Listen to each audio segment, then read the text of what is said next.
Bienvenue sur le canal Trends Bourse. Chaque lundi, vous y retrouvez votre épisode complet avec Gaël Poncelet et Guy Legrand. Du mardi au samedi, ce canal vous propose également le Trends des marchés, une mise à jour boursière et quotidienne.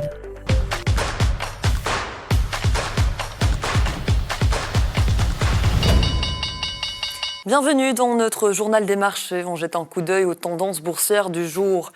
Les bourses européennes ont bien terminé la semaine dans un environnement plus apaisé, soutenu notamment par un rebond des cryptoactifs, des métaux précieux et des valeurs technologiques après leur chute vertigineuse depuis vendredi dernier. Sur Euronext Bruxelles, Lotus Bakery s'est illustré suite à l'annonce de résultats annuels supérieurs aux attentes et grâce à une croissance de 10% de son chiffre d'affaires et une nouvelle amélioration de ses marges. Aperam a bondi après des prévisions rassurantes. Le groupe table sur une hausse de ses résultats au premier trimestre 2026. Argenix est par contre resté à la traîne, tout comme IBA hors indice. Depuis quelques semaines, les investisseurs scrutent de près les indicateurs économiques américains, notamment le marché du travail, parce qu'il pourrait bien influencer les décisions de la Fed et donc des marchés. Philippe Evrard est avec moi pour en parler. Bonsoir Philippe. Oui, bonsoir Marion. Quand on regarde les résultats au niveau du marché de l'emploi aux États-Unis, on peut dire qu'il est soumis à de fortes pressions. Oui, c'est un marché qui est en pleine mutation. Il y a beaucoup d'éléments contraires qui viennent le perturber. Vous avez entre autres la fameuse politique migratoire mise en place par Donald Trump. On sait qu'il y a quasiment 2 millions de personnes en situation irrégulière qui ont quitté de gré ou de force le territoire. Ces 2 millions, en fait, a priori, les 3/4 travaillaient dans le secteur de l'ORECA, de la construction, de l'aide aux personnes. Donc ça va fragiliser, si vous voulez, la population active. On a également l'intelligence artificielle qui va mettre son petit grain de sel dedans. On a calculé que la productivité du travail a fortement augmenté au troisième trimestre 2025, de 4,9%, principalement tiré par l'IA, donc ça va faire mieux avec moins. Et alors on a eu hier un rapport venant de Challenger, Gray et Christmas qui parle en fait de la suppression, la destruction de jobs au mois de janvier. Donc c'est plus de 100 000 jobs qui sont passés à la trappe, que ce soit des suppressions effectives ou des annonces. C'est un chiffre gigantesque qu'on n'a plus connu depuis 2009.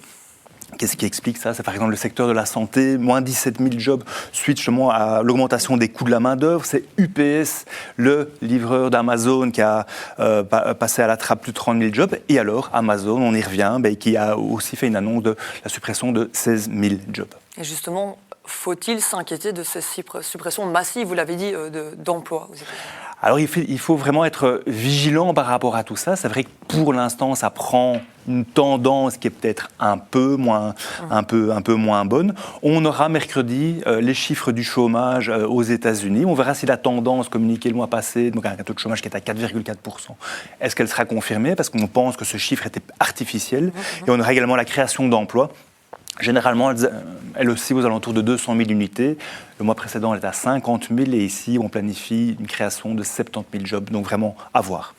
On va revenir sur l'intelligence artificielle, mais maintenant, d'un point de vue des marchés, on peut dire que la saison des résultats a quand même été marquée par des difficultés dans le secteur, notamment avec ces questions d'intelligence artificielle. Oui, si on prend les fameuses Magnificent Seven, elles vivent des fortunes diverses. En moyenne, elles ont baissé de 5% depuis le début de l'année. Et en fait, les résultats sont globalement bons. Vous l'avez signalé pour Amazon, donc des bénéfices qui sont meilleurs qu'attendus.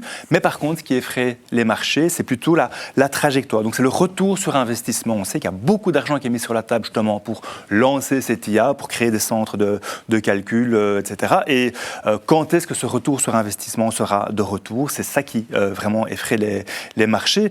On voit par exemple Meta, ça c'était la semaine passée, qui a communiqué des bons résultats et qui a donné justement une trajectoire relativement acceptable pour les marchés. Donc le titre s'est envolé de 8-10%. Et Amazon, on en a parlé, donc qui a mis 200 milliards sur la table et son cours a chuté de 200 milliards parce qu'il n'a pas réussi à communiquer justement des perspectives dans les prochains mois. C'est vrai que la compétition est féroce et la surenchère est bien réelle. Justement, ce retour sur investissement, c'est vraiment le leitmotiv du marché en ce moment. Oui, en fait, on peut comprendre ce comportement erratique des marchés. On voit qu'il y a énormément de soubresauts depuis quelques semaines, mais on est dans un monde aussi qui est en plein bouleversement, que ce soit évidemment le multilatéralisme, ou plutôt maintenant la fragmentation des grandes zones économiques, les droits de douane. On a aussi un président américain, on connaît le TACO, le Trump Always Chickens Out, donc il fait un pas en avant, un pas en arrière, donc pas beaucoup de stabilité par rapport à ça. Et alors, ça se voit également dans les marchés, donc l'analyse technique, je salue au passage un de mes collègues qui m'a fourni toutes ces informations, on voit qu'il y a véritablement un essoufflement du marché, c'est le cas hier, avec beaucoup de volume à la baisse. Et en fait, les investissements en actions, ils ont toujours la cote, c'est toujours notre préférence, mais plutôt viser des trajectoires de long terme, avec quelques mots assez connus, comme par exemple le buy the dip, donc de temps en temps les marchés chutent, c'est peut-être de bons points d'entrée. Et on voit qu'en tout cas, ces marchés réagissent aussi à beaucoup d'éléments.